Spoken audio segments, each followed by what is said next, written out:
It was full steam ahead on the island of Sodor. All the engines were running on time. They wanted to finish their work quickly because tonight was Halloween. The engines loved seeing the children in their Halloween costumes. And the engines loved to hear tales of ghostly engines and scary steam trains.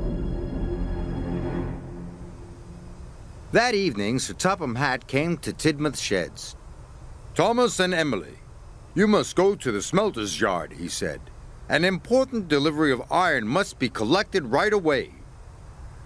"Yes, sir," they puffed. Percy thought the smelter's yard was spooky. He was worried about his friends. "Look out for ghosts," he whistled nervously. "It is Halloween." "There's no such thing as ghosts," Thomas said cheerfully. "It's just silly make-believe," added Emily. And they steamed off to the smelter's yard. The sun was setting, and it was getting dark. "Imagine being scared of Halloween," puffed Thomas. "Or the smelter's yard," sniffed Emily. "Pah," added Thomas. Thomas and Emily enjoyed feeling brave.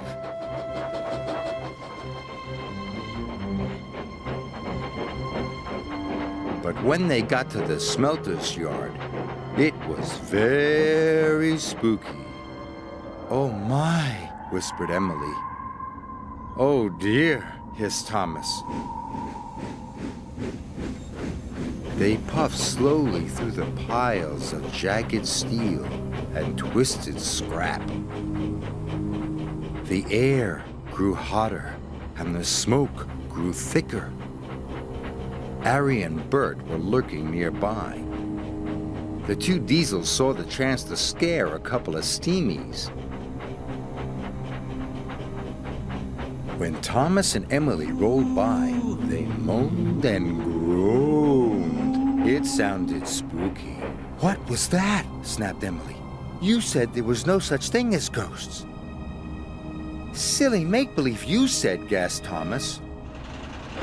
Suddenly, a freight car began to shudder and shake. "Cinders and ashes!" cried Thomas. "Help!" wailed Emily. "It's a ghost!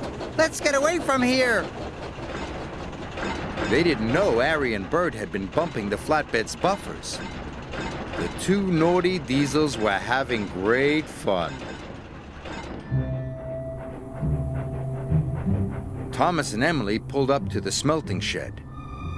They gasped at the ghostly shadows and fizzing sparks. Their wheels felt as if they were frozen, but they had to go inside. "I hope the ghost hasn't gone in there," quaked Thomas. "Me too," quivered Emily. And they both rolled slowly into the smelting shed.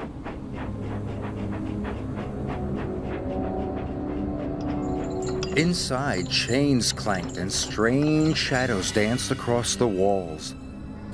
Must be brave, Thomas puffed. But it was spooky. Emily was turning around, ready to shun some freight cars. Suddenly, a great whoosh of sparks lit up the shed. "Bust my buffers!" cried Emily. Emily was scared. She didn't notice the huge white tarp. It fell, covering her from funnel to footplate. "The ghost! It's got me!" She steamed away as fast as her pistons could pump. Thomas thought Emily was the ghost, and he raced out of the smelting shed.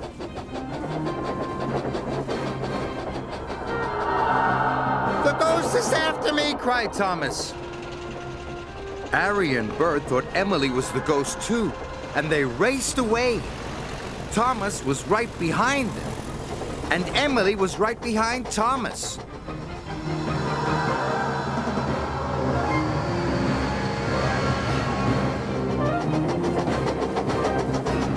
"Help!" Emily cried. "The ghost has got me!" Harry, Bert, Thomas, and Emily raced towards Tidmouth Sheds. Tidmouth Sheds was quiet and peaceful. All the engines were fast asleep.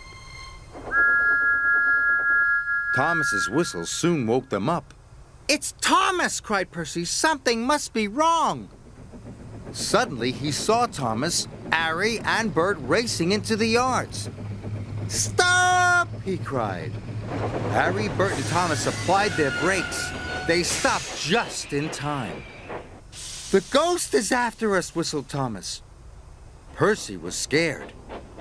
But just then, Emily raced under a signal and the tarp flew off.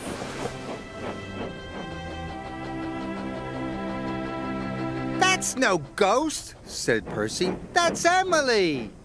The engines didn't feel scared anymore, but they did feel foolish. Sir Topham Hatt arrived wearing his pajamas. "What is all this fuss and bother?" he boomed. "It has caused confusion and delay." "But, sir," cried Thomas, "the flatbeds were rattling." "And we heard moaning," said Emily. "And groaning," added Thomas. Sir Topham Hatt looked at Harry and Bert. "Do you know anything about this?" he asked sternly. "It was us, sir," Bert mumbled. "For your punishment, you go back and collect the iron at once," said Sir Topham Hatt. "Yes, sir," said Harry and Bert, and they rumbled away.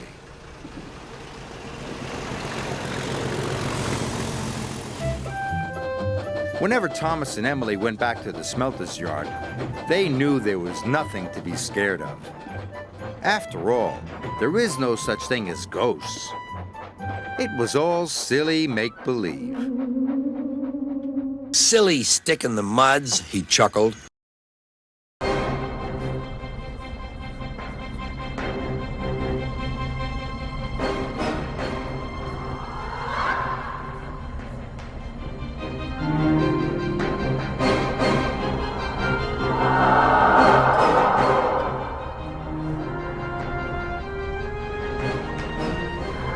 "It's got me!"